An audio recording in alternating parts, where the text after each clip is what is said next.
If you're new to emergency preparedness or you've been prepping for a while, you understand that not every plan is going to work out the way that you want it to. In this video, I'm going to show you how I went to Harbor Freight and put together a small kit that can help you after an SHTF situation to acquire strategic supplies that you may need. This is the Urban Sentinel. Let's get into it. Now, as I go through this bag, I'm going to talk about each of the items as I pull them out, no particular order, but I will put the cost of the item when it was originally in the store up on the screen for you to see. So right off the top, I've got a 12-inch tool bag, multi-pockets. It's got 3 pockets on one side, 3 pockets on the other, single zipper close. Now, right off the top, I just did this as a little reinforcement for security. Single zipper right there, a little carabiner clip. I actually have 2 of these. There's a red one inside, so that'll prop up on there. And let's just go around to the outside first. I've got a 250 lumen multi-use light. Now, what I like about this is, number one, it's got a hanging hook here, magnetic attachment here, as well as magnetic attachment here with a pivot angle adjustable base. Single button on. It has a high-low setting for this and as well for the beam.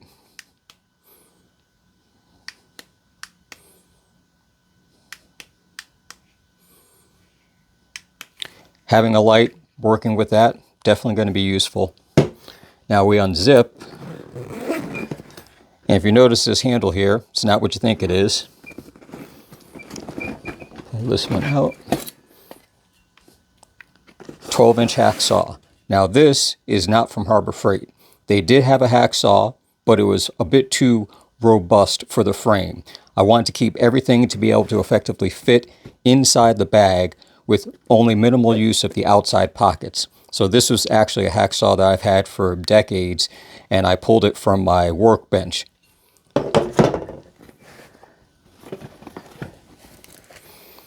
Pair of work gloves, mechanics work gloves, simple fabric, reinforced palm. This way you don't run the risk of getting your hands all jammed up when you're working on something.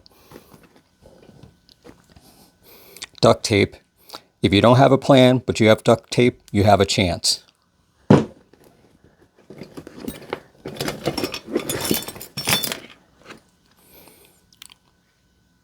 Small bolt cutters. Now, you're not going to be breaking open super heavy-duty locks with this, but you can handle most standard size key locks, padlocks, chain link fence, things of that sort, even just clipping extra wires that may be bundled up inside a plastic housing or conduit. But they're small, they're light enough, and it makes it a lot easier when you're trying to extricate items that you may need to use. Electrical tape, plain and simple.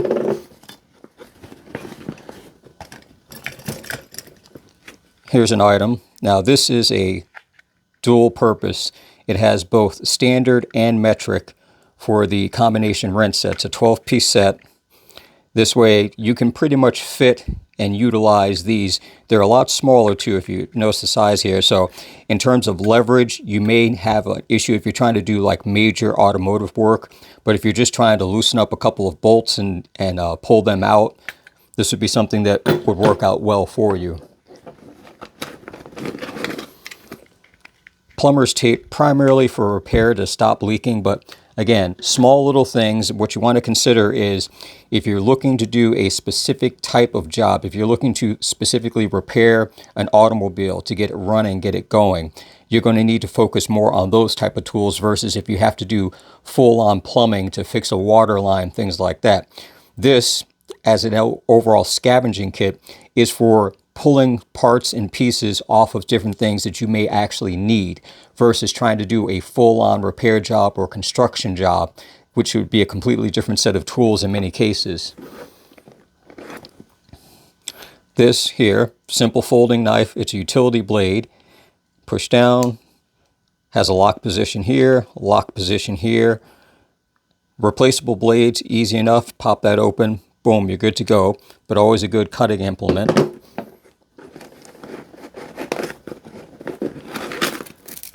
Now I got a a whole bundle of these zip ties.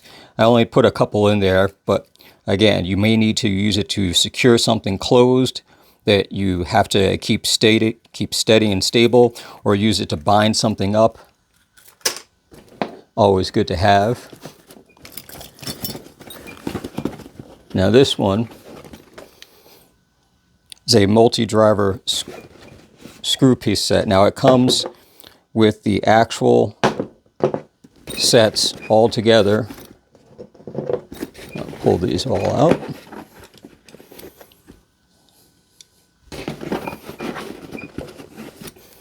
Have them in one of those deep pockets. So now you've got variable sockets, screwdrivers, hex heads, all together, all in one. Easy enough to use, simple to carry, doesn't take up a lot of space.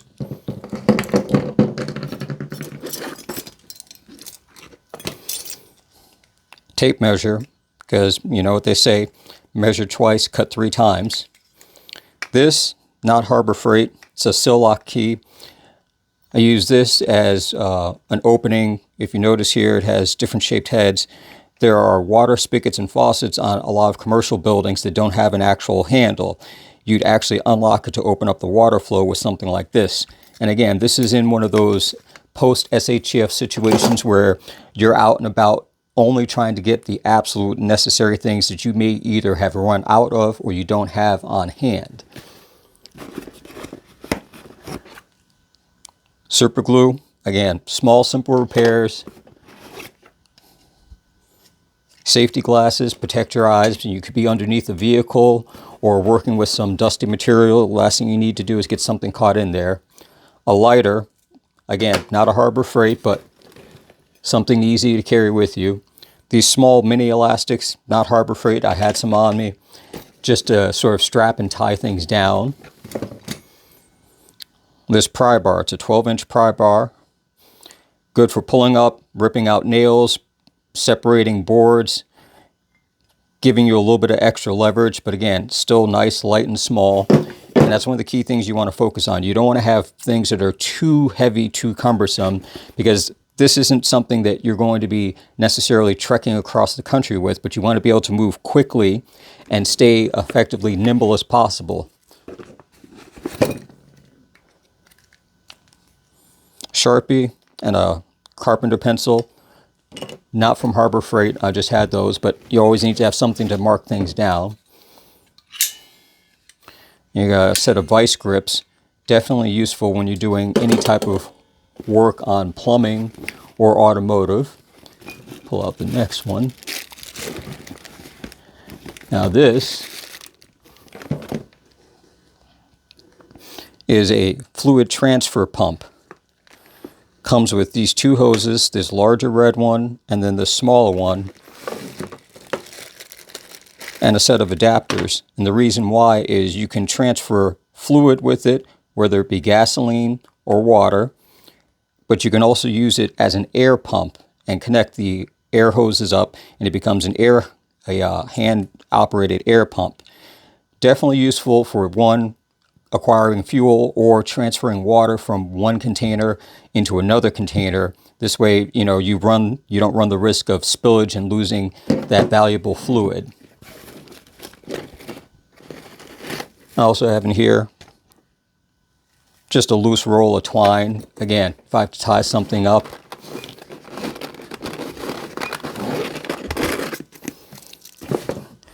A little wire saw. Even though I have the hacksaw, this is definitely useful. Again, primarily wood, plastics, softer materials. You're going to be forever and a day working on most metals unless it's really soft metal. But you're able to loop this around to get into those tighter spots in case you have to cut a pipe or a small piece of bar or something. This garbage bag is a 45-gallon contractor bag. Multiple uses. 1, obviously for hauling and storing stuff, but 2, depending upon where you're working, you can lay it out almost as a work mat, put it down on the ground, and you lay on top and you're able to get whatever work done you need to do without getting yourself completely contaminated and dirty. It's the other part of the air hose for the air pump. A little emergency poncho, a little rain poncho, again, same principle. Depending upon the environment that you're in, you want to minimize your exposure to any other hazardous chemicals or anything else that may cause you problems later on down the road. Now, all the items that you saw, effectively speaking, those are general use, general purpose items. As I said before, if you have a tool set at home, lots of different types of tools, and you do carpentry, plumbing, electrical, automotive, you may not necessarily want to bring those tools with you if you're going out to scavenge, because if you lose them or they get taken, then you're SOL for what you have. This is a relatively inexpensive put together, and it doesn't cover every single tool. It doesn't cover every single type of situation, but this is based upon the point that you're going out in an emergency situation where, as I said before in the beginning, you had a plan and the plan fell through, and now you've got to improvise. And that's exactly what this type of kit is. You can make adjustments for items that you already have at home. If you got double of something, you could throw that in there. I don't have any power tools in that for two primary reasons. Power tools, they're still bigger. They still weigh a lot. You're still going to need to have the batteries. Now, I do have cordless power tools, and they're great. But also, too, if I'm in a situation where I need to be less visible, that also includes audible. Having power tools, whining and buzzing and everything else, yes, you can get work done faster, but in the same time, it may take you to get that job done a lot quicker. You're drawing a lot more attention to yourself, and you may have more eyes on you than you care to once you're done. So I look at it as this is something on the stealth aspect of it. It may take you a little bit longer, so you have to think about what you need, how you're going to get it, and what the process is. But I feel the trade-off value, not carrying around that extra weight of the batteries and the tools and having all that with you on top of whatever it is you're trying to get. Because remember, if you're going out there to acquire some supplies, you still got to bring them back. So you don't want to have a toolkit that's going to be weighing you down and weigh as much or more than whatever it is you were trying to get. So all of this, the tool bag included, minus of course those few items that I already owned, were all for just about $110. I'll actually post an image of the receipt up on the screen as well.